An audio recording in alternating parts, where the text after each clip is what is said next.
I just want to fit it in, while we start the podcast. We're sponsoring your upcoming travel summit. Oh, you guys are in? But yeah, we're in. Oh, you didn't even know that. Oh, Rowan, I think was chatting to me about it, but yeah, you're right. You guys are one of the sponsors. So we're in, man. Welcome. Yeah, thank you. The travel summit 4 months from now, right? 4 months to go. It's going to be a big time. April 26th, 28th, downtown Toronto and Metro Toronto Convention Center. Yeah, Metro Toronto Convention Center. It'll be wonderful to have your support. Yeah, no, we're excited, man. Like I had bought my own ticket, right? Just to come. I think you guys still have the promo code set up, Your Life, Your Terms. Yes. $50 off. So anyone listening that's interested in coming, we're going to have a booth. I know a few people have already purchased tickets. I was talking to Rohan using that code. So it's $50 off, general admission or VIP. There's 2 tiers and it's packed with all these cool sessions. So tell me about the event. Like what's going down at the event? What are all the sessions about? Who are the speakers? What's the point of this whole thing? How many years have you done it? Like, tell me about it because I'm super curious myself. Yeah, absolutely. So the Travel Summit is the #1 event for elevating your travel. It's our 2nd edition. First edition was October 2022 in Toronto, same location as well. We had about 350, 400 attendees. This year we're gunning for 500. And the idea is to bring together, be the hub for our space in which we're all passionate about traveling the world on points, leveraging your credit cards, maximizing your points, flying in first class, and kind of unlocking this lifestyle of travel freedom and elevated travel experiences at a fraction of the cost, right? So we at Prince of Travel, myself for the past 7-10 years, and this whole community we've built, we're very passionate.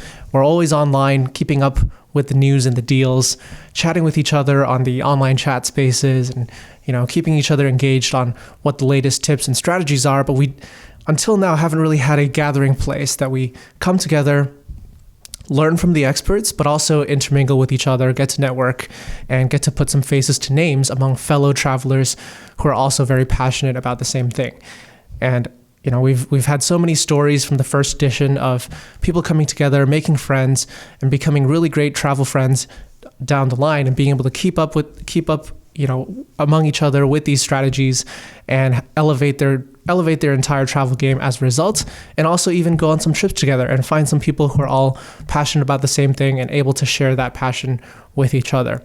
Among the sessions, we've got leading travel experts to tell us about a variety of topics between learning how to start on points as a beginner, and then also leveraging your points knowledge as a more frequent flyer, right, more frequent traveler, to be able to unlock some of the more advanced strategies in the game, right? After you've gotten your first credit card bonus, after you've gotten your first business class flight, what are some of the more advanced ways that you can level up your game and continue to pursue those same rewards?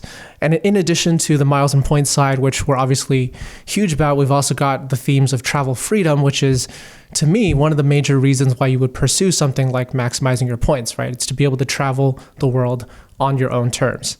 So whenever you want, when you need to take a trip, if you need to take a last minute trip, or if you want to plan something for the next year with your loved ones, you have the resources and the ability and the network to figure out what the best destinations are, what are the best airlines to fly, and how you're going to fly, potentially in first class without having to pay full price. And then when you get there, which hotels to stay at, what are the best places that your fellow community members have had the best experiences at. That level of travel freedom is something that I and the rest of the community, including many of the Your Life, Your Terms community as well, have been able to unlock through maximizing your points. And that's one of the big emphasis at the event as well. So we've got lots of travel freedom related topics, from setting up a remote work lifestyle to figuring out how to leverage real estate to unlock travel freedom. Our friends Spencer and Ashley they've been on this podcast. They're hosting that one. So lots of topics related to that side of it as well that I think will really resonate with the crowd here on the podcast. Oh, totally. There's so much crossover, man. How important is the in-person networking? So I've read blog posts of yours that you had an amazing blog post. It was like the different levels of miles and points. Yes. You have the beginner. Yes. Which I've crossed the chasm. I feel like I'm coming up maybe on an intermediate, even though I haven't even booked my own flight, man. I've gone deep the last few months. But you've got the beginner, then the intermediate, and then, however you labeled it. But you really stress the importance of the in-person networking. Mm-hmm. And just, my own story, like when I wanted to learn about real estate investing, I knew the quickest way to learn would be to immerse myself in the world of it, which is what attracted me to Rockstar, to first join as a member and then join as a team member, so I could surround myself by people actually doing it. And you get the rub. You learn what they're doing, how they're doing it, all the tricks, the tips, and then just the inspiration from actually being friends and being surrounded by these people that are actually doing it. You then level up yourself to be able to do the same things. So that's now what I'm pursuing in the travel community, because I would like to travel the world. I would like to travel much more than I am, which it's been great that we've developed this relationship. And now I want the same thing. So that's why I bought a ticket to the Travel Summit. For sure. Because I want to immerse myself with these other people. So, tell me about the networking aspect of it. Well, I think a huge part of it is those elements that you've mentioned, right? Surrounding yourself with like-minded people who are all, either a little bit ahead of you in the game, or say way ahead of you in the game, or at the same level, or a little bit behind, right? And getting a sense of where everybody is, and having the conversations flow around you and being able to pick up tidbits here and there. If somebody mentions something, being able to ask a quick follow-up question to really deepen and solidify your understanding, right? Or ask somebody about their experience. Say they were in a position similar to where you are.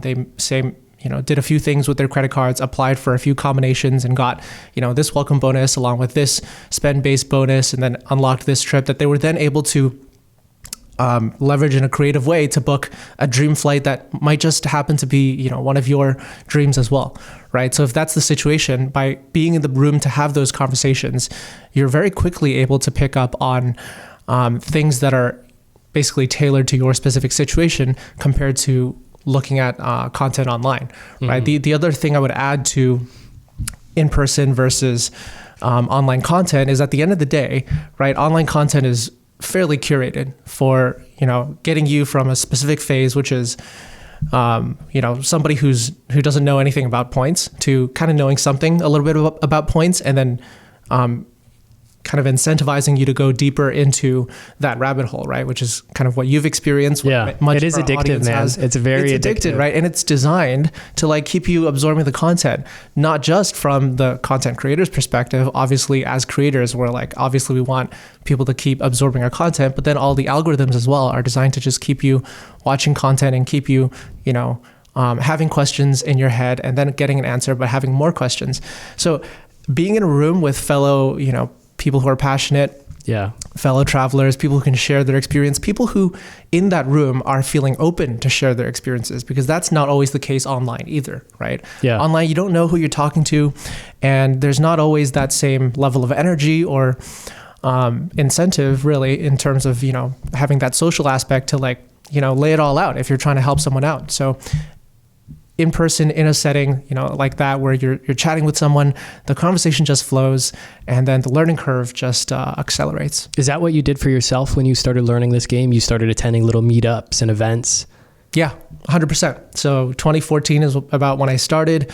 2015, 2016, I was learning the ropes myself, and 2017 was when I went to my first, points related gathering in-person events. And because you knew you're onto something by then. I knew there was more to, there were more levels to the game, right? Which is kind of what I wrote in that article. Yeah, you saw the matrix. There was more to figure out. And I knew that there were, people who had done these things who probably wouldn't share them online, especially in this space where there is a little bit of an element of, if too many people pursue one strategy, it might no longer work, right?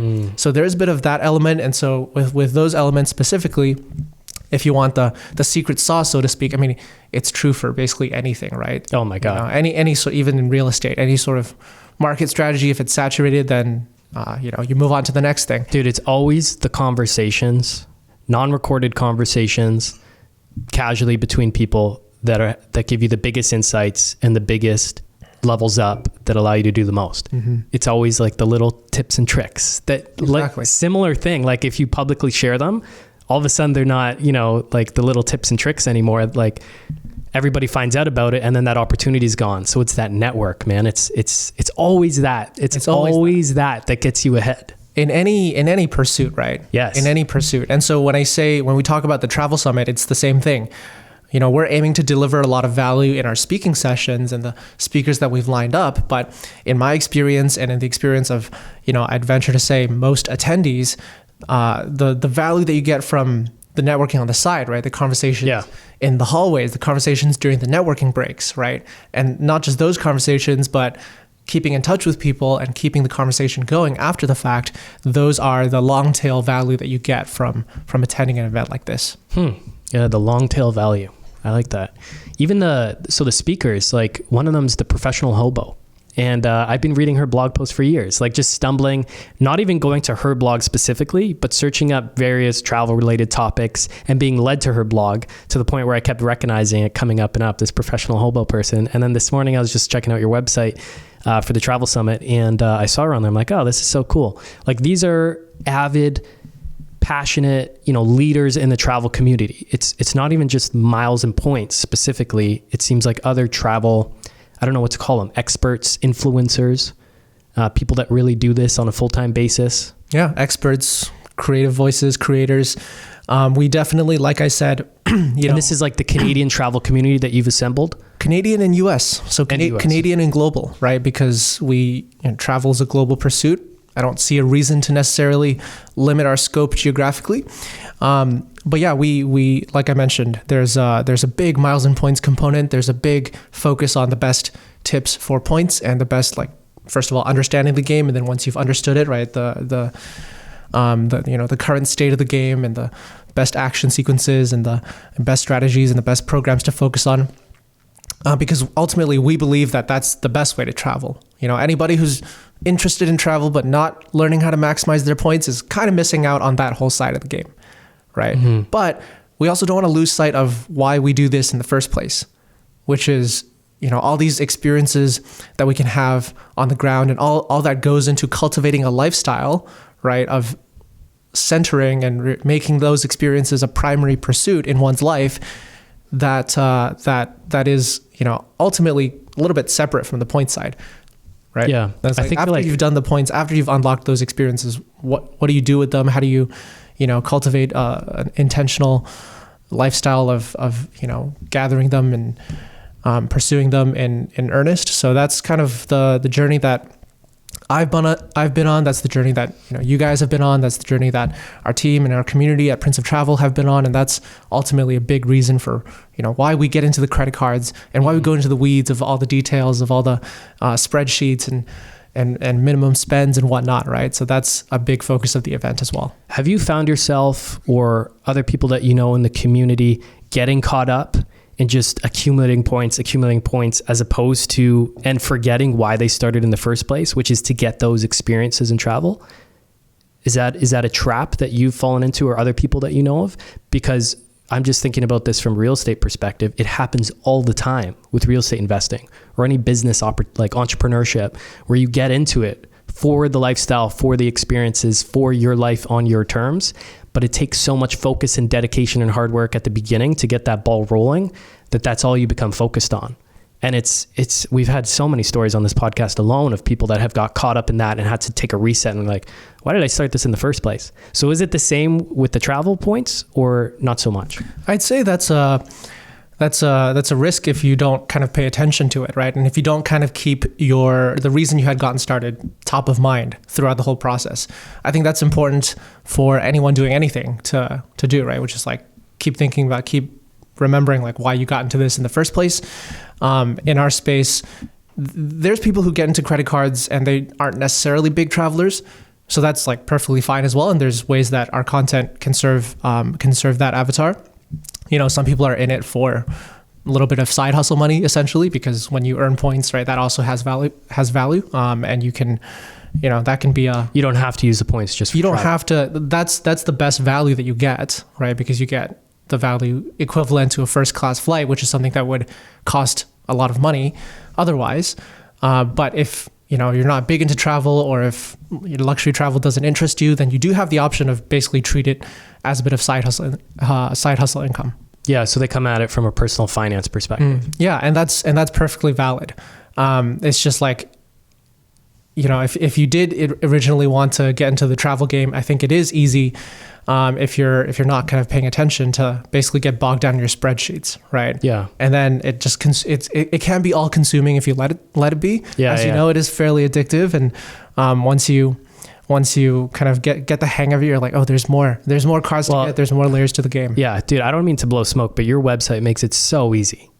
Like it makes it so easy. Even your spreadsheet for tracking all the points. I downloaded your personal spreadsheet. Yeah. Now I've made some additions to make it more clear for myself and stuff, but to have that initial framework, like, oh my God, it's so easy. And then your blog post, it's funny, you mentioned it earlier on how it's like addictive. Like even your blogs, the way you link to other blog posts, I'm like, let me just figure out this one thing. And I read this blog post and then I'm like, I got to click that link. And I'm like, damn it, now I got 3 tabs. And then those 3 tabs multiply to 9. And then before you know it, it's like I spent my 3-hour morning magic time before I come in here for my day, just reading 3 hours of your blog post, man. That's the magic of internal linking, my friend. It's the best. I love it. Like I've really done a deep dive. No, thank you for saying that. And we do aim to make the content as digestible as possible and the writing style approachable and the subject matter, which can be dense, right? It can be something that is intimidating and it's such a confusing unapproachable, but we try to, make it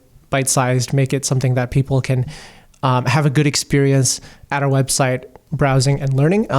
Well, the newbie's guide is the best place to start. The newbie's guide. Yeah. And then you can grow from there.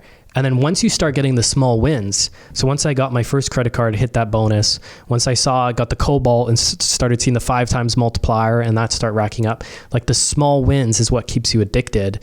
And then you hit that bonus and you're like, okay, what's the next move? What's the next move? And it is a game. It's a super fun game, especially if you're you're personal finance minded, right? Because, you are playing this game of you're investing maybe in a first year annual fee, but here's your return, right? And your website just does an amazing job of comparing credit cards and the first year value, like the net value. So minus the fees. So how do you actually calculate that? The first year value on a card? So our formula for that, we first value the welcome bonus, right? So whatever the welcome bonus is at that current moment, we've got a valuation for each of the major points programs. So Aeroplan points we value at 2.1 cents per point, I think. Yeah, I think it's 2.1. Oh, you have that calculation. We have I would approximate, say it's an approximated estimate that we publish quarterly. Oh, cool. In an effort to help people understand, if I'm earning Avion points compared to Aeroplan points, which one should I earn? Yeah, right? It's not I would recommend against looking at that number and treating it as the be all end all, because there's always nuance that goes into it, right? For some people, Avion points will be more valuable, even though we value Aeroplan points at a higher nominal value on our website. Just depends on the sweet spots, right? And it's worth, like we talked about, going a little bit deeper to understand which of the points might work best for you. But generally speaking, right, some points are worth more than others. That's just the way that the economics of the game are set up. And so we've got that valuation going. And so for each of the credit cards, we take the welcome bonus associated with it. We value the points that you get as a welcome bonus. And then we subtract that first year annual fee. And that's, plus or minus a few other elements, like if you get a first year credit or a, travel credit, that kind of thing, dining credit.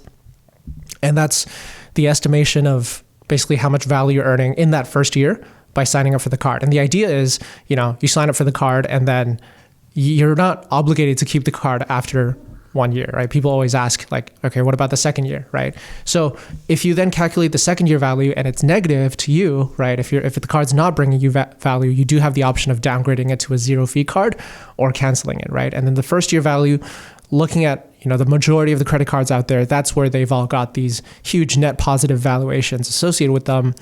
Couple $100, couple $1,000, right? In the best cases, that just makes sense to go and apply.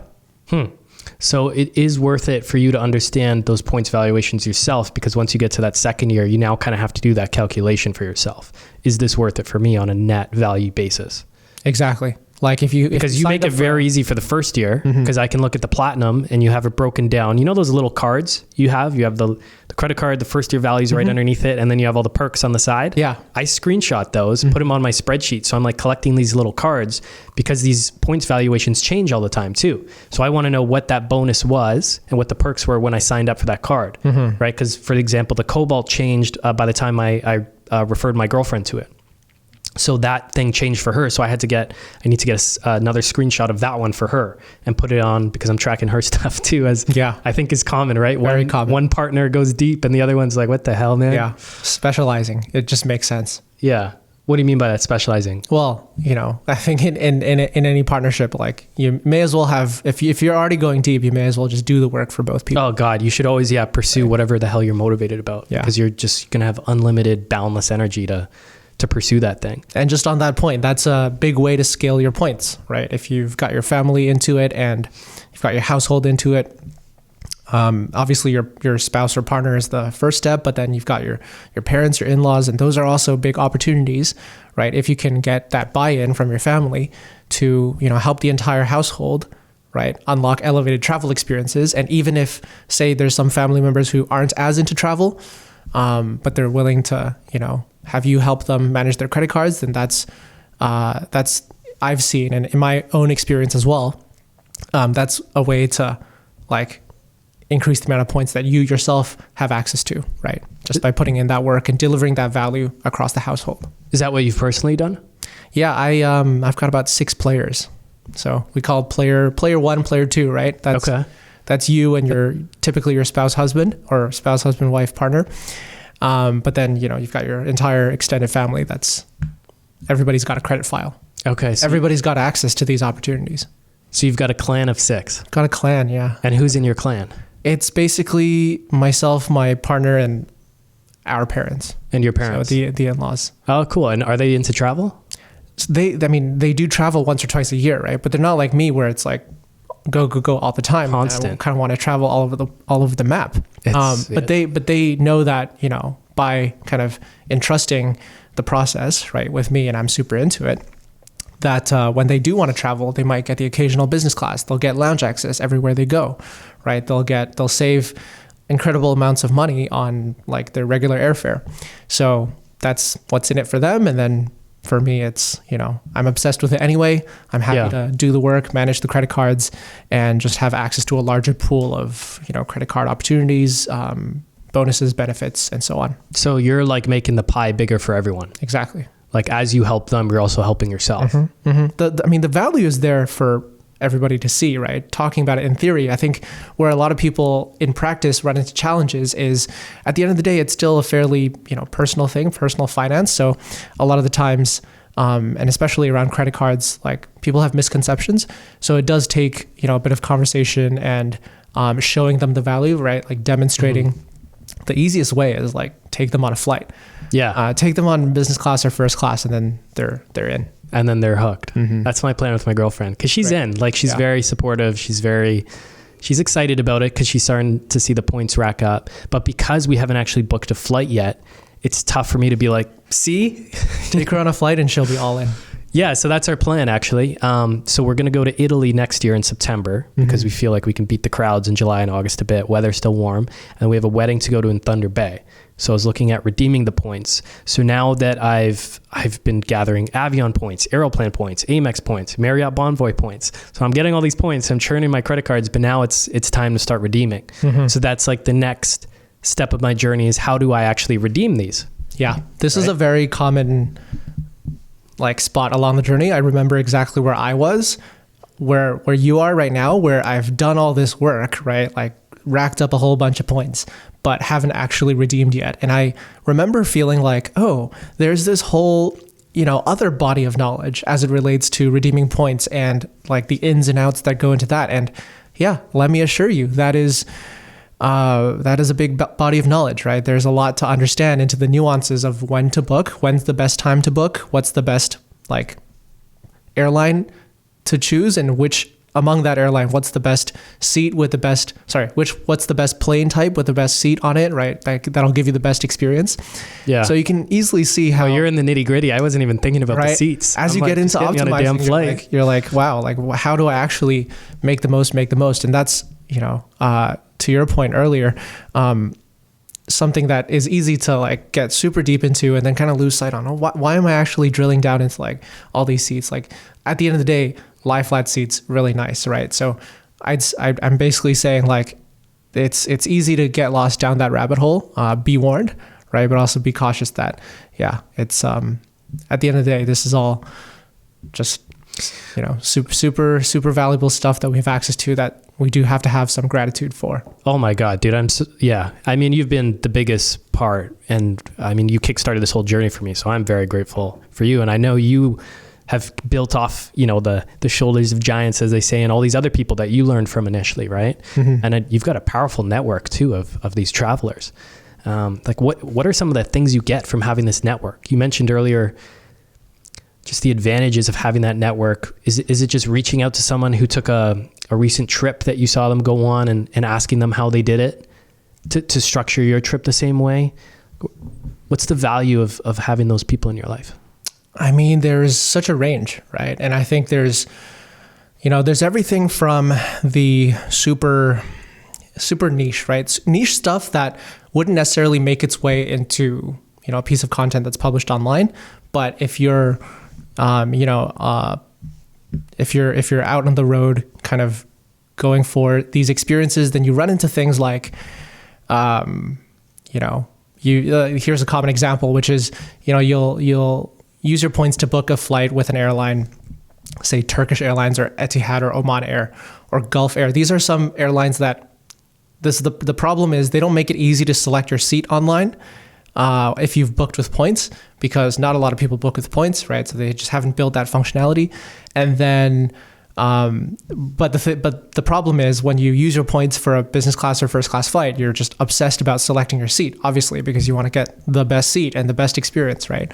On Turkish Airlines, you've got some flights have a middle seat in business class, so you definitely don't want to end up there, right? You want the nice seat that's got the window and the aisle access. So oftentimes it's like that level of detail, for one of those airlines, it's like nobody's written content on how to select your seat after you've booked your flight on this airline. But if you know in your community that someone's taken that same flight as of late and has used points to do so, then it's a very quick WhatsApp message, right? To say okay, help me out here. What was your experience? Do I have to call in, or is there a live chat I can use? When you get into when you're optimizing your points and your travel bookings, there's also a lot of nuance that goes into something that seems as trivial as that. Like, do you have to call in, or can you just do a live chat? Like, you might think what's wrong with calling in? Well, after, opening 10 or 15 credit cards and booking a flight that has 16 segments, you want to call in as minimally as possible, let me assure you, because it takes a lot of time on the phone, right? And it's like a whole bunch more effort compared to just being able to do live chat or social media. So take something like that where there's, it's super valuable to be able to say hey, I remember I saw this person, either posted or shared or posted on their social media that they took this flight in the past and they did it on the same route that I'm booked on. What was their experience? Like, what's something I need to know? What's the ground experience like? What was it like, checking in for the flight? How good is the lounge? Is it worth arriving early to fully experience, or is it just a normal lounge, right? So I found that to be super valuable as I travel the world, networking wise. And then, the other piece of it is, as I do this deeper and deeper as part of my career, it's really nice to also interface with others who are doing the same, because that in itself is completely uncharted territory that there isn't really much to go off of, right? Content creators, exactly. Traveling the world. We're kind of all doing this brand new thing of our own, and there's no playbook, there's no you're figuring it out as you go. Created for us, right? It's purely us doing it by trial and error, figuring it out, and just giving it a go day after day. And so to have that community of fellow creators at that I can access, that I can ping, that I can use as a sounding board has been super nice as well. Wow.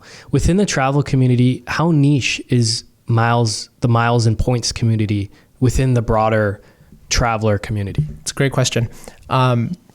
It started off very niche, but it's getting less niche. It's becoming pretty huge. Does that mean all the opportunities going away too? Well, I'd say it means that things are more democratized. So it means that your entry level tips and knowledge and the value that can be had from getting like, let's say not even like 10 credit cards, let's say like 2 or 3 credit cards, right? And putting your spend on that. And then, over time racking up an amount that, let's say, you can get a first class flight by transferring your points from Amex to Aeroplan. Like that's kind of the basic level of the game, right? Like that's becoming, more and more common, and people are getting it that, you earn points by choosing the right credit card. And then there's this thing called transferring points. So not just like redeeming your credit card points directly. So just booking a flight by transferring the points to Aeroplan in that example. Say Aeroplan, or in the US, it's like a whole bunch of different programs, right? Canada, it's just Aeroplan, maybe British Airways, maybe Air France as well. But that idea of like, I transfer the points to an airline program, I'd say that's getting, pretty common understanding among the wider travel community. When you say at a fraction of the cost, do you have a rough fraction number in your head? And I know it's so, broad ranging, what the return on the points is. And especially once you've built this network and are getting all these tips and tricks, because like, how do you value that? But if you had to like guess a range of the fraction, just to give people an idea who might be hearing this for the first time and they're like, this sounds confusing as hell, which I promise I felt the same way. Even now that I have to get into actually booking my flights, that's the next mountain to climb. And I'm looking at the peak like, oh man, that's pretty high up. But it's one step at a time. That's a great question as well. I would say at the start, you're looking at the lowest fractions, right? The highest value opportunities are typically at the start, because you'll get your cheap credit cards, your no fee, and your like $100, $150 credit cards, and you'll get those points pretty easily, and you'll be able to redeem them for, your first class flight, which is like $5,000 to $10,000, right? So that fraction's what, like 2%, 4% of the cost? Like you're literally paying 2 to 4% of the cost for the experience that you're getting, right? I don't think it would be fair to say that you are like saving that amount of money, because you probably wouldn't have, like most people listening to this probably wouldn't have splurged on that $5,000 to $10,000 plane ticket in the first place, right? With cash. So like it's important to be precise with... Ricky, you don't know who you're talking to, man. I'm a baller. I don't know. All of you guys here are ballers, right? I'm just kidding, man. Your life, your dude, economy all day for me. They just hit different. No, but you know what I'm saying, right? Yes, absolutely, yes. But the fraction of the cost, it does hold true when you think about what it would have otherwise cost you, and therefore like how powerful the points that you earn are getting. I'd say that as you go deeper into the game, you do have to start becoming more comfortable with that fraction rising a little bit, up to say 10%. Because you've gotten all the low-hanging fruit. You've gotten the low-hanging fruit. You're now going for like the big rewards, right? But they've got big annual fees on the premium credit cards. So you do have to, be okay with saying, okay, I'll spend $600 on a credit card annual fee, but I'm getting something worth $6,000 right down the line. But still, that's a pretty incredible return even then. Yeah. I feel like I'm at that stage where I've just been cherry picking all the low hanging fruit. And because on your website, you have the tool where you have all the credit cards listed, and then you put in your criteria of what you're looking for, what's the maximum you're willing to spend on an annual fee, or what's the highest first year value. And that's just what I go straight to the highest first year value. Yeah. And then I go through those, and obviously you have to structure your portfolio a certain way. Like for example, I got the TD Infinite Privilege, and then I tried getting the TD Infinite, like the lower tier card right after. And they're like, no, you have this TD already. And I got denied. So I'm like, okay, learning little tricks of, you have to structure the portfolio a certain way. But I basically go first year value from the highest down, and then whatever I know I can hit this minimum spend on based on my average spending or what's coming up or blah, blah, blah, which we can talk about some ways I've leveraged that. I just then pick the highest one. And then once I hit that, I just go back to the tool, and then I find the next biggest first year value. But I can see my returns on those, cherry picking those credit cards are getting lower and lower and lower, right? Unless I have some big spend, then I can go back up to a really high first year value one that I skipped over because I couldn't hit the 15 grand in 3 months on the business platinum, for example. But I could hit the 10 grand in 3 months on the platinum. So I grabbed that one, right? So that's how I've just been cherry picking them. Yep.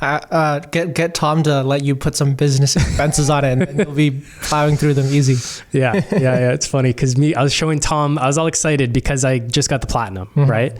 And because I figured out I can pay my rent through, so you can use Chexi, which I know is another sponsor. So if you pay rent, check out Chexi because they charge you a nominal fee.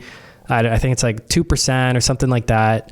I don't think more than 3%. 1.75. Oh, even better. Which is very reasonable. Very reasonable. And you can pay your rent that way and, hit these first, and then leverage these credit cards to then hit the first year welcome bonuses, right? By hitting the minimum spend. But I figured out through my building, they actually have the internal property management system is set up that I can pay my rent with credit card, and they charge even less. It's like 0.75 or 1% or something. That's great. So I'm like all day, right? So now I'm racking up, my rent's around $2,700. So I'm getting $2,700, 10 grand in 3 months, no problem, along with my other expenses. And I get a $200 dining credit. And I got another pro tip from you, which was that it expires December 31st and then renews. And because I just got him, like, I got to squeeze in one of these restaurants. And then I found out that the only restaurants you can go to are like the best restaurants in Canada and all these fancy bougie places. So I was all excited. I'm showing Tom this restaurant in Oakville that I'm going to, because it's a fancy place I would never go to. This place called Hexagon. Hexagon. Rowan actually, I think, used to work there. Oh, no way. Yeah, he was the sommelier or something. Oh, yeah? Yeah. Oh, fancy guy. You'll have a good time. Cool. Yeah. So it's like this fancy French food. I would never go there. But if I can put a $200 dent in that meal. I thought you guys were all ballers all the time. I'm a value baller. So yeah, I'm taking my girlfriend out. I was showing Tom, I'm like, look at this credit you can get. And Tom was showing me his balance on his card. I'm like, whoa. Yeah. It's pretty insane. You're racking them up. I mean, to generalize the point you made about the do it by December 31st, right? Anytime there's a change to a credit card in the middle of the year, oftentimes it's like, it'll apply once during that calendar year and again the next calendar year, which is what happened in this case, right? So you've actually got 2 of those $200 dining credits to use within this 1 year period that you're holding the card. And if you did decide to cancel after that, right, you're basically, your annual fee was $6.99 that you paid, but you got a $200 dining credit this year, $200 dining credit next year. You also got a $200 travel credit. Yeah. This whole membership year. So that's already $600 in value of that $6.99 that you're getting back. You've effectively paid $99 for that initial welcome bonus. Yeah, not to mention the welcome bonus, which is I don't know how much. Which was a huge amount, right? A lot. So that's an example of, if you're staying up to date with things, then you get, the more up to date you are with things, the more closely you're paying attention, the more access to opportunities like that you've got. Yeah, and your email list is great with that because you put the latest updates or whatever, you highlight them. Like when the RBC Avion had that big bonus, 55,000 points, like a month ago or something, you put that right up top in your newsletter, which is cool. And then you also put wherever in the world you're traveling. I'm like, I don't know how this guy does it. But so at this travel summit, man, I'm super excited. I really am. And you get all the video recordings of all the presentations you missed. There's the different breakout rooms. So I'm going to be just cherry picking stuff. Then there's the networking event at night. That's for the general admission. And then VIP has another dinner the night before, plus some more perks and stuff. Yeah. So what's that dinner involved? Just drinks, networking, meeting other people? Yeah. VIP is a Friday night banquet. So we're just looking to put on something a little more of a, like a soiree type setting, like a formal, get together for a subsection of attendees. And the idea there is, a little bit of an elevated experience. So it's taking place at the St. Regis compared to rest of the weekend. It's, MTCC, the convention center and the Westin Hotel. So a little bit more of a luxury space, looking to serve up some food and drinks, and then also looking to, bring in a fair few industry folks. So we've got our VIP attendees, but then all of our sponsors, speakers, and the industry guests that we've got invited who are representing Air Canada, Air France, Built to Rewards in the US, as well as probably 1 or 2 more that we're looking to finalize in the coming weeks. Yeah, there's some big players there. Exactly. We're looking to get everybody in the same room and, let the conversations flow. And the whole idea is, if you're really into unlocking the best travel experiences and maximizing your points, then the Travel Summit event as a whole on this weekend is for you. But if you're, one of the super fans, right? If you're looking to basically accelerate to the top of the learning curve as quickly as possible, right? If you're coming at this from the outside and like, I just want, the best access, and the you're best all knowledge, and I just want to get to the final outcome as quickly as possible, right? And meet the top names in the space as quickly as possible and have that FaceTime, have that opportunity to make an impression, then the VIP Friday nights for you. And then throughout the weekend as a VIP attendee, you've also got, a slightly elevated experience as well. You've got enhanced lunch. You've got a VIP lounge at the event at the MTCC as well.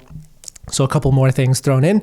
And I think what we've priced it at, $995, and I think $250 of that we're giving actually back to the VIP attendee in the form of a hotel credit that you can book through our luxury travel agency. Oh, wow. Yeah, that really makes a dent. And then I think general admission's about $399 right now. $399. $50 off your life, your terms. $50 off either general admission or VIP. So yeah, have at it. So who can we expect to see at this event? Like, what are the attendees all about? There's obviously all the speakers, your own team, which is your team's actually seems like a really cool organization because everybody's into the points hacking stuff. Like, because I'm reading through the blog posts and it's not just you.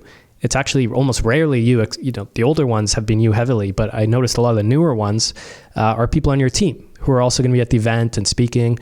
So it's cool.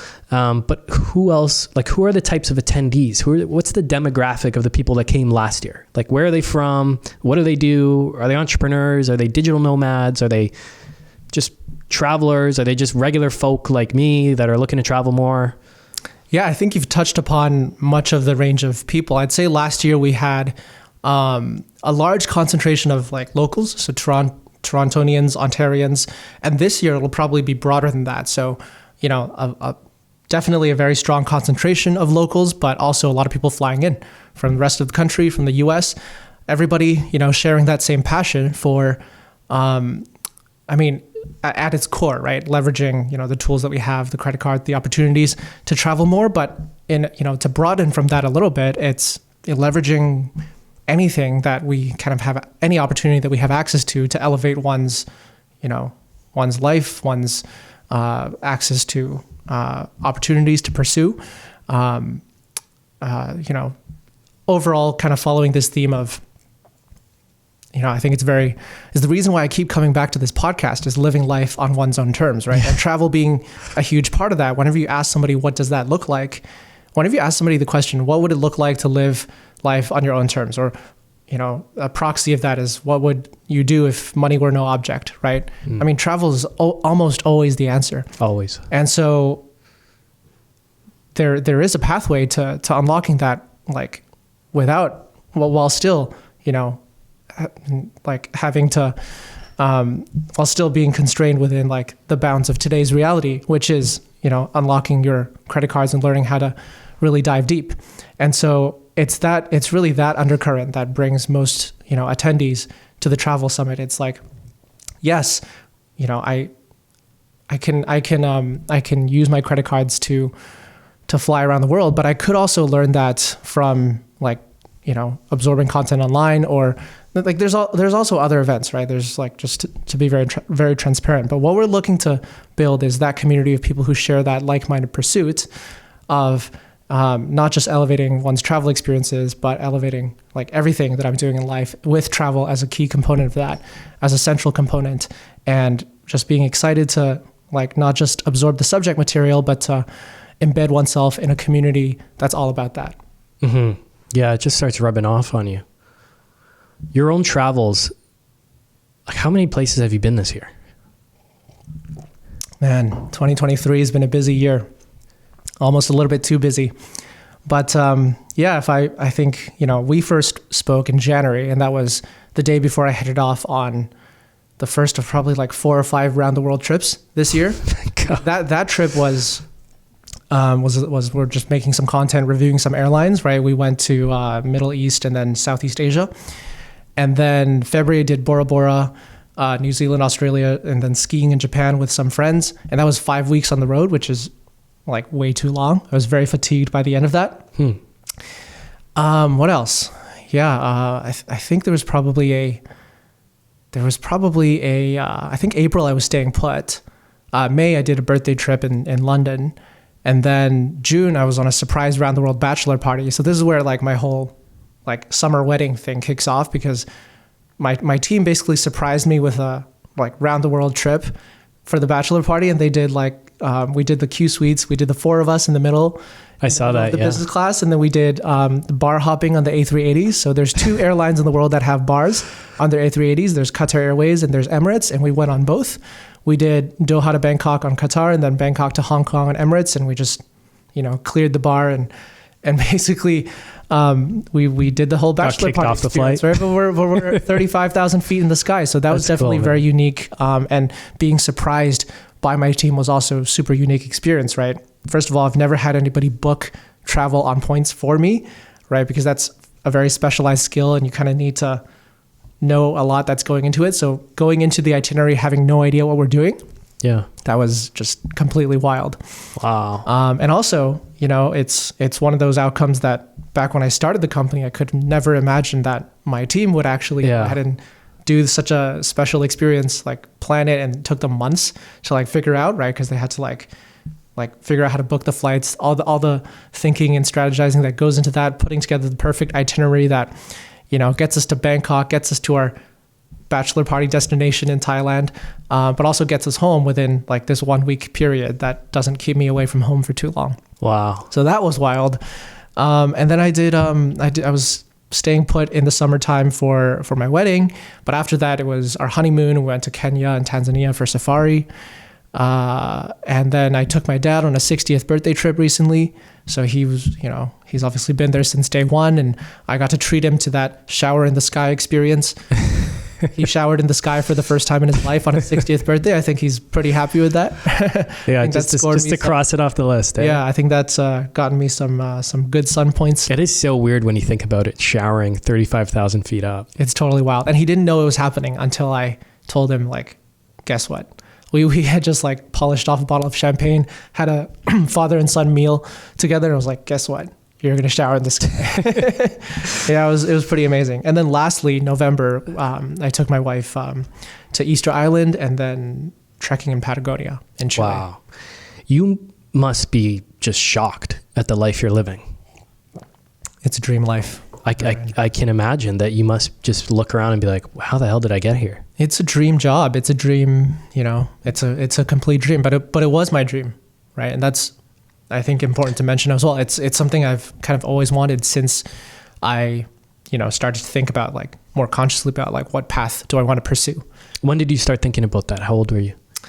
I say like consciously, probably around 2012, 2013 when I was just first year university. Okay. Before that, I mean... About 19, 20? Yeah.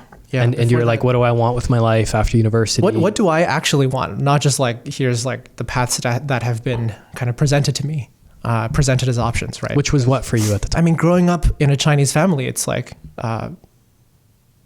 engineering or...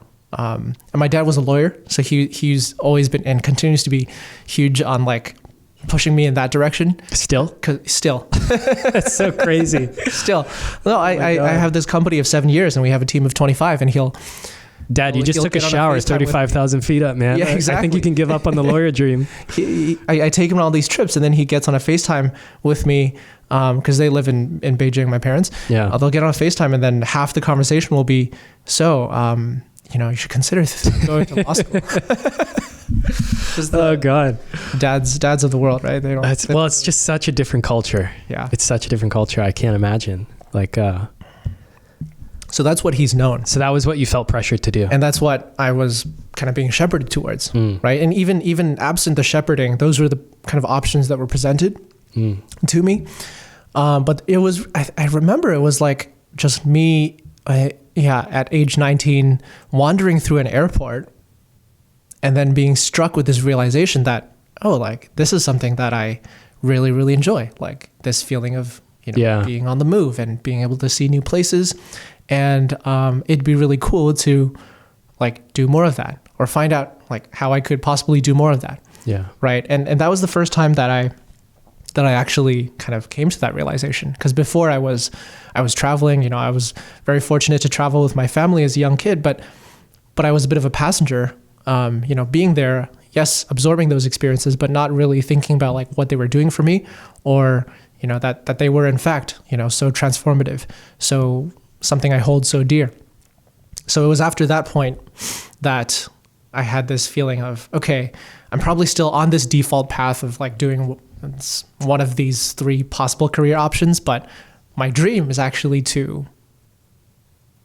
before I even thought about like being a travel blogger or doing travel content, it was basically to, to not kind of be shepherded towards a default path, but rather live life on my own terms. Mm-hmm. And so over the course of 4 or 5 years, that was fleshed out more into, by the time it was 2016, I graduated, I was, pursuing that. I was on that default path, working on Bay Street for a major bank. But in 2016, I wanted to start a website, but I couldn't come up with a domain name that was available, right? I was just thinking of various options. So it wasn't until 2017 that I thought, oh, Prince of Travel. Okay, let's give that a go. Yeah. And the rest is history. So when you're like 45, are you going to change it to the King of Travel? Can you crown yourself at that point? People keep asking me that. No, I like it. I think it's... Yeah, I think you got to stick with it. It's stuck now. It's stuck now. What does travel give you? You mentioned that the transformation that can take place. So how have you transformed? And why do you continue doing it? What do you really get out of it?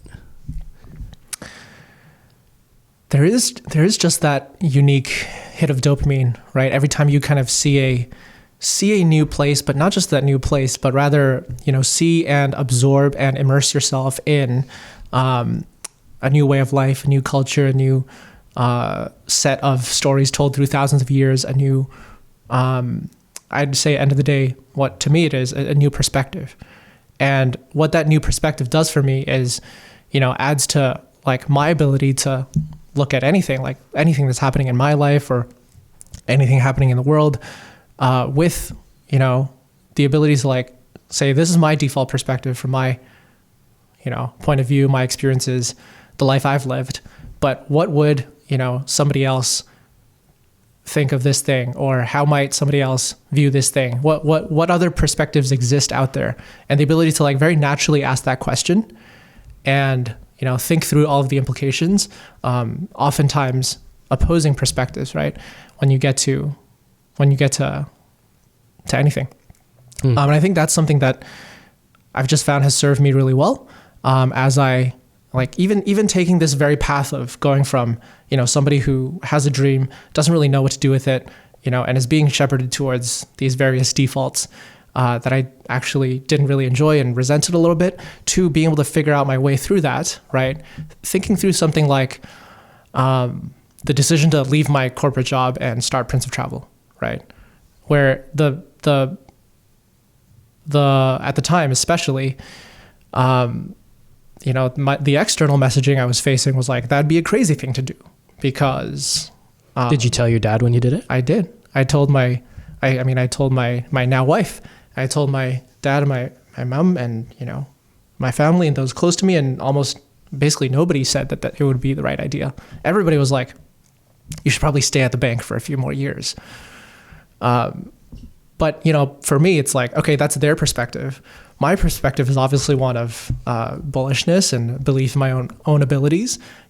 What are the external factors here, right? What are the things I'm not considering? And, I kind of took a few of those, right? I thought about the fact that, this was 2017, right? So this idea of content isn't as huge as it is now, but I kind of saw like that's the direction that things are going, because I think it basically boiled down to like my daily commutes on the TTC. Everybody was on their phones, everybody already back then, right? And now it's even more the case. But even back then I was like, okay, everybody's on their phones. So online content is going to be huge, right? It's going to be the primary way that we like that messaging is conveyed. So, I was like, okay, that was a big signal for me to say like, okay, yes, this might not work out, but it's worth giving it a go, because at this point in time, it's, the signs are there, and, it's not like I'm starting a newspaper or something, right? No, I'm leaning into this tidal wave that's coming. So yeah, I think to me, it's like, it adds to my ability to... Starting a newspaper. Right? That'd be a completely... That was a good move on your part there. Yeah. No, I would say that, it adds to my ability to just, Poor newspaper industry. I hear that reference all the time. Just that's the one dying industry. It's unfortunate. Huh.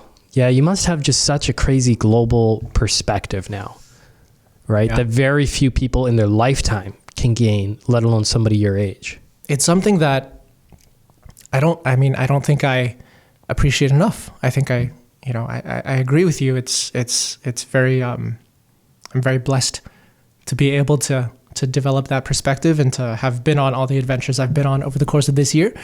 And, I think I've got some work to do to figure out like exactly how to make the most of that, because so far, I'm very happy obviously to share the value with people on, our subject matter and help people unlock more of these experiences of their own. But I think I could be doing like 100 times better job. So yeah, well, that's the right attitude. Yeah. There's always so much more to improve on.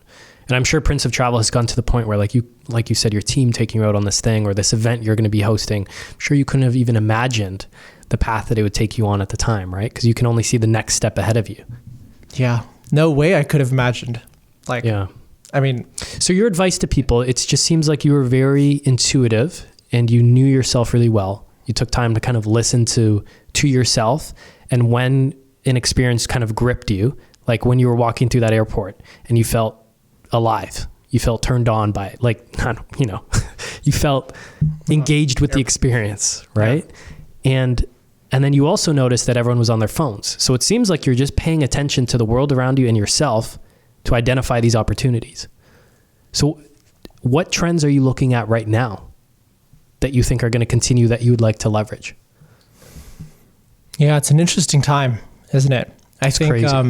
I think actually the path that I've taken over the past 6 years is now way easier to take. Well, isn't it crazy that when you said 2017 content wasn't a thing, I'm like, really?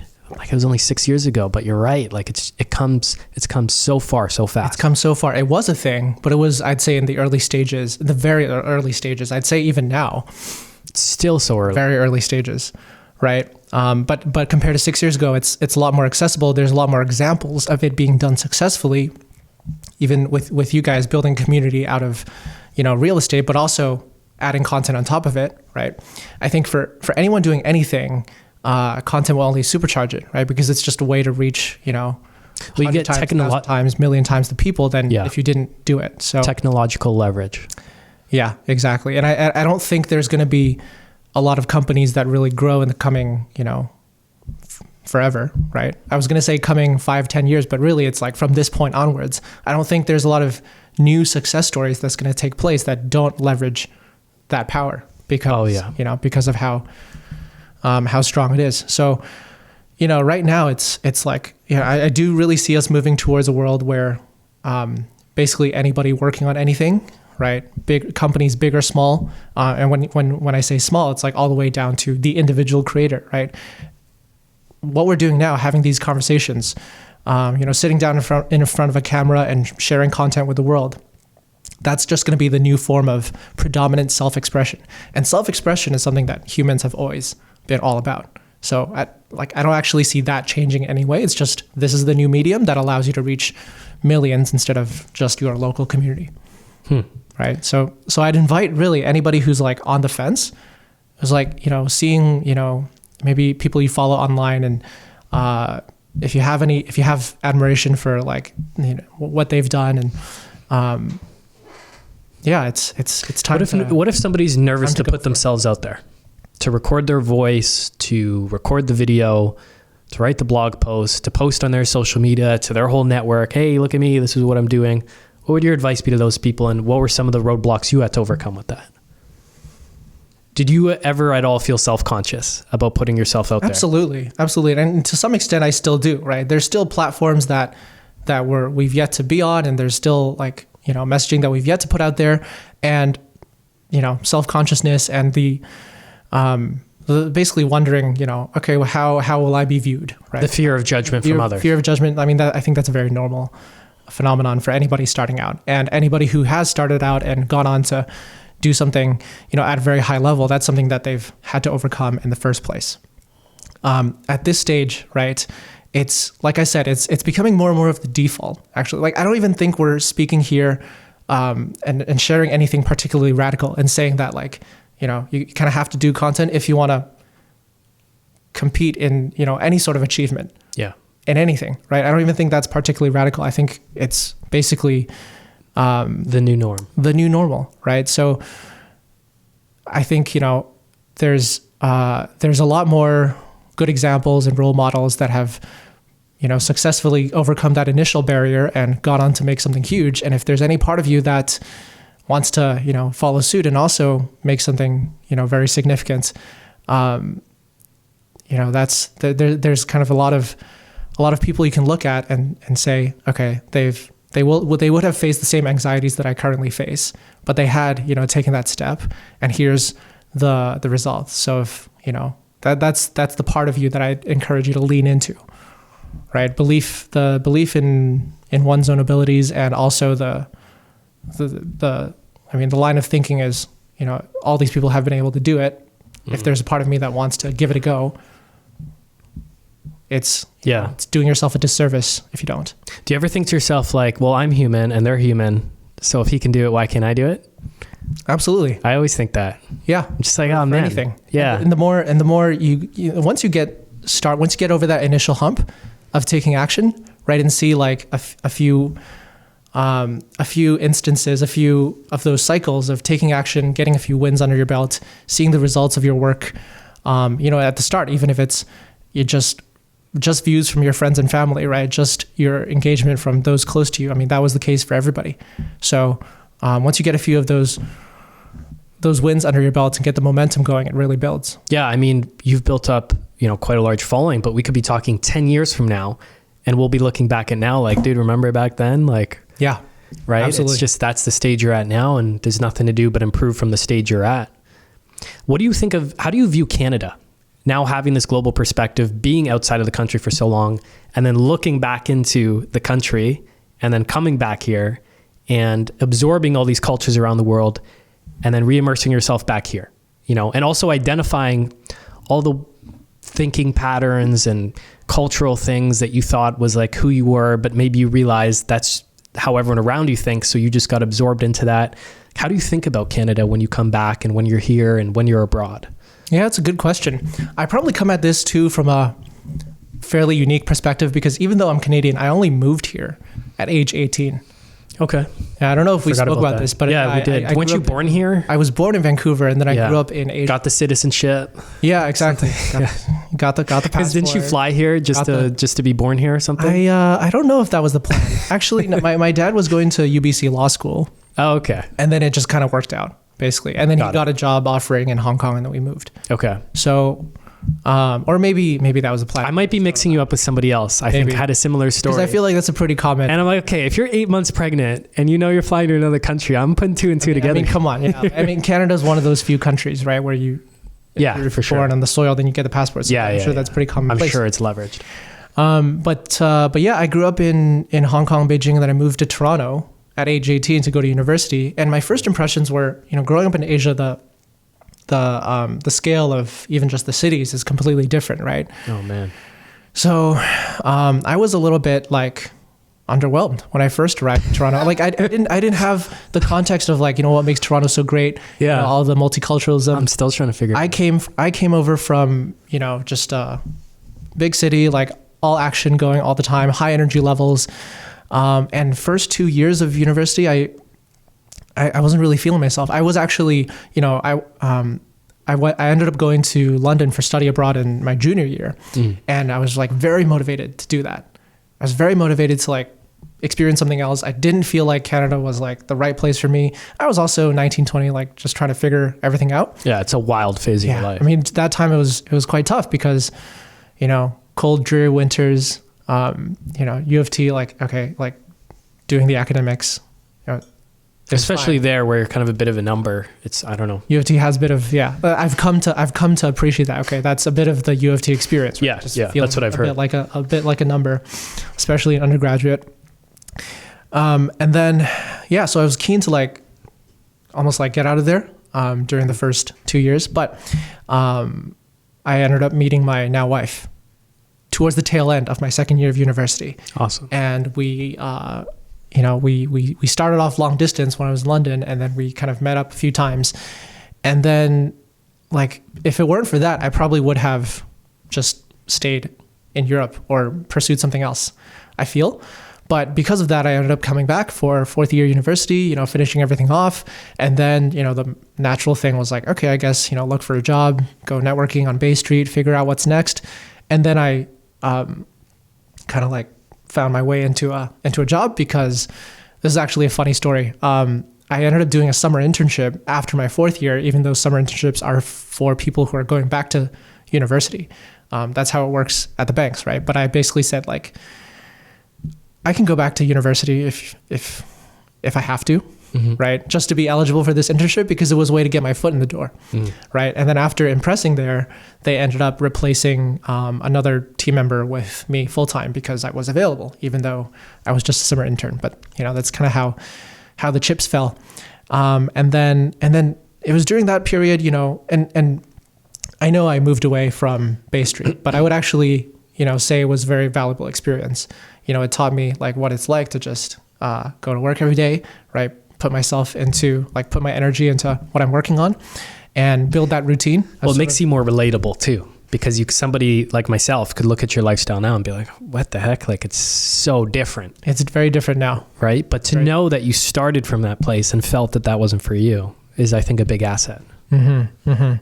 Yeah. But that's when I also just, more fully immersed myself in like, okay, what is Toronto all about? What makes Toronto special? I got to, go see different parts of the city, appreciate kind of the many parts that make it the whole, living that daily kind of commuter lifestyle from more uptown down to Bay Street, and kind of being part of that throng of people walking through the path in the mornings. Yeah. And I mean, Toronto is a big piece, but then, 2019, Jessie, my wife, went to McGill for her master's. And so I had a year in Montreal as well, really got a sense of like what makes that place special. And Montreal is a very special place to me. Lots of nostalgia for that period when we're fairly carefree, right? Enjoying like a city known for its cheap thrills. Yeah. And had a great time. And to be honest, we kind of feel like we still, missed out a little bit on the full Montreal experience, because that's when COVID struck. Okay. In the spring, right? And, you may know, like, Montreal is like all about the summertime. So we kind of didn't have that experience. And so to me, there's always a fun element going back to that city and, re-experiencing it, because there's just so much culture there. My brother lives out there. Visited him back in June, and God, it's just so different there. The way they think, the way they dress, the way they act, the lifestyle. It's much more European. Yeah, the pace is, quite different to what we have. Yeah, more focused on enjoyment than the business racy feel of Toronto. Yeah, and then now I'm in Vancouver. So 2021, we moved back to Toronto, but weren't quite feeling it, because that was like peak lockdown, right? Yeah, that was like the worst time to be in the city. And so we saw like some of our friends moving out west, and I think there has been a wave of like Toronto people going out to West Coast, Vancouver, as of the past couple of years, and we were part of that wave. So we headed out, and Vancouver's great. I mean, it's smaller, so the pace is likewise, not quite the Bay Street energy. Yeah. Right.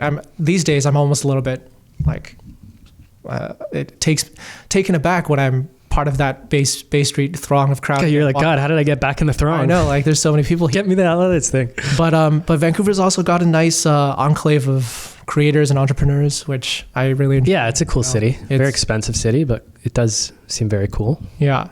It's a great place to live. But how do you think of Canada overall now? It's the way we think, what it's all about. You obviously keep coming back. Yeah. I mean, so there's something that's keeping you coming back here. It's comfortable. Yeah, it's comfortable. And I honestly don't know if that's a good thing. Like, personally, I think there's probably more phases to my life that in the future that will take place elsewhere. And I think going back to Asia will be a big piece of it at some point. Probably, a little bit more distant of a future, because to me, it's like that Asia chapter is one where I'd like, when we have kids, for them to also experience that and to experience what I did, right, when I was growing up, to some extent. Well, that's one of the things I wanted to ask you about is now that you're married, if you're planning on starting a family, how you plan on doing that with your current lifestyle and if you would continue that. Yeah, absolutely. Just to, I'll wrap up the please question and please I'll do segue there, right? Like I think Canada's quite comfortable, and that I'm fine with that for the current period. Like I enjoy that. There's a lot of chaos on my trips, like when I'm all over the place, and there's a lot of stuff I'm digesting and thinking about. And it's nice to come back to a home base that is in Vancouver. We live like outside of downtown in a fairly quiet, semi-residential, semi-commercial neighborhood, but it's like very quick access to downtown. So it's convenient as well. And it's just nice to have that comfortable home base. Yeah. Right. And that's something I've more grown to appreciate towards my late 20s. Whereas in my early 20s, I was just like all action, all over the place, all the time. And that's what I wanted. But now it's nice to be able to recharge, to be able to focus, get in the zone, right, with the business and work on things. Because that's another thing is like you're running a business when you're on the road, which is crazy, dude. So, okay, finish. And then I want to ask you about that. Maybe we can wrap because I know you got to go. So then going into the, like, what's next question, I mean, 2023 was a particularly busy year, and I'm looking back, I feel like the quantity of trips was a little too much for like you said, I'm running a business and I probably wasn't performing at my peak. Of course not. Yeah. During some of those trips, in fact, I'd be able to point to certain decisions that were made, certain missteps that were made in the business that I could probably attribute to like just me being fatigued and not giving things the due attention. Yeah. Right. So going into next year, I'm looking to basically make a change there, which is, I mean, we're a travel company and travel content, there's no getting away from it, but there's probably a better way to plan and structure my time at home versus away to like, have longer periods of time blocked off at home where I can just like focus on doing what I need to do, and having more jam-packed or just a better planned series of trips away from home where I am both, hitting up the personal destinations I'd like to visit, taking the wife on, places that she'd like to go, but also, completing our business objectives of making travel content and meeting the right people and whatnot and attending events and so on and so forth. So I just like to be a little bit more intentional about the time that is, not spent at home and, necessarily comes at a cost of focus and attention, rather than before where I was like, okay, let's jet off this Friday and then I'll be home and then, okay, let's go. Yeah. Yeah. Going to, we're getting to that. I think it's getting to the right time of we might have kids in the next couple of years. My wife doesn't want me to pressure her too much, but I'm ready for it. I think it's going to be a whole new challenge, a whole new dimension of growth that I've yet to experience. And along this current dimension of travel and, doing content and spreading the message, there's obviously a long road to go, right? There's so much more to learn, so many more levels to level up along. But I kind of see what that is going to look like. I kind of understand what that's going to look like for me and can wrap my mind around it. Being a parent, completely different. Yeah. No idea. Yeah. But so excited. Yeah. And then the lifestyle that you want for your children, you want them to be avid travelers, to see the world with you guys. That's obviously probably going to change how you play the points game a little bit, I'm guessing. Yeah, you're going to need a lot more points. Just more points, right? More seats, more points. 3 to 4 seats for that's just however many passengers you have. We're probably going to do our fair share of economy class flights because when you have a kid, you have 3 across in economy. That's sometimes easier to manage than if you're all in your own individual pods. Oh, right? God, yeah. Like we'll probably also do our fair share of pods as a family or first class or whatnot. But for those more practical flights that we just need to get somewhere, and let's say it's not like 16 hours to Australia. Yeah. If it's like 8 hours to Europe, I could see myself doing premium economy or economy. I think if I saw a 3-year-old in a pod, I would get very upset. Get the hell back. That's always a controversial take, in our space. Like either you do fly with your kids in business, or you definitely don't fly in kids. Like you either have one position or the other. Yeah. Well, you also don't want to spoil the kids too much too, right? That's also true. There's so much value to starting from the bottom, like just in your life. That's a whole different topic. That's right? also true. Yeah. So I think it'll be a mix of, the occasional business class seat, economy class seats, like once they're old enough they can sit in economy. Yeah. I've heard many parents who basically prefer that. At what age can you get a credit card in Canada? 18. 18. Mm-hmm. So you already know they're going to be players number 7 and 8. And yeah, when the time 9 and however many you have. In the US, actually, if any listeners are into the US credit cards, you can add your kid as an authorized user on your card, and that helps them build their credit history before they turn 18, so that when they're 18, they can already get like the best cards. Oh, cool. But that doesn't work. Yeah. And I know the US, I won't even bother asking you about it, but I know that's the next one of the higher levels. That's the next level. That's the next level. Yeah, you gotta get on a first class flight first, and then the US. And then you do the US cards to get even more. Because I think you need an EIN number, which is a personal tax number. It's an ITIN. Sorry, ITIN. Yeah. I think EIN is the business one. Though. EIN's for because we're looking at Florida rental properties. You need an EIN for that one. So it's an ITIN number, and then you can start building up your credit profile and getting credit card points down there, which you can still leverage for points, I guess. Getting all the best cards, and those best cards are way better than our cards because they've got, generally there's more competition, more offerings, right? Lower fees, wider range of points to transfer to, bigger welcome bonuses, better perks. It's that's where the majority of the game is played. Like once you kind of get all the Canadian cards and get what we have here. Yeah, I think you said 1040. You got to go, right? 1040, yeah. 1040. So why don't we just wrap with, give me what is on the micro level? What does a week in Ricky's life look like? And then what is 6 months, you're all over the place. Don't even tell me about the 6 months. How are you balancing it? Whether you're on the road, give me when you're on the road, because you are so often. How are you balancing the business and life? Because so many people are like, wow, this is a cool lifestyle. I'd love to have that for myself. Obviously a lot of work to get the business in place and stuff, but how are you balancing it all? So this goes back to the whole, being on the road so much isn't as sustainable, because basically what it looks like is I don't get a lot of sleep at all, right? So I basically go to sleep at 12 if I'm lucky, and wake up at 6 if I'm lucky, because depending on the time zones, there's usually calls that I have to be on, or I just want to squeeze in as much during my day if I'm in a foreign destination, right? So you got to get the work done so you can then focus and enjoy yourself. Enjoy the city and enjoy the place. Yeah. So usually I'm up early, tending to any work that needs to be done, and then hotel breakfast, bring my laptop, but also bring my camera because we take photos of the hotels and do the reviews. So we kind of document the whole thing. And then usually the mornings and the afternoons, there's basically 3 blocks of time, right? Mornings, afternoons, evenings. And depending on what's going on, we'll probably allocate 1 to 2 of those blocks to sightsee or experience the city. And usually when I go to a new place, I'll do the sightseeing for the things that really interest me.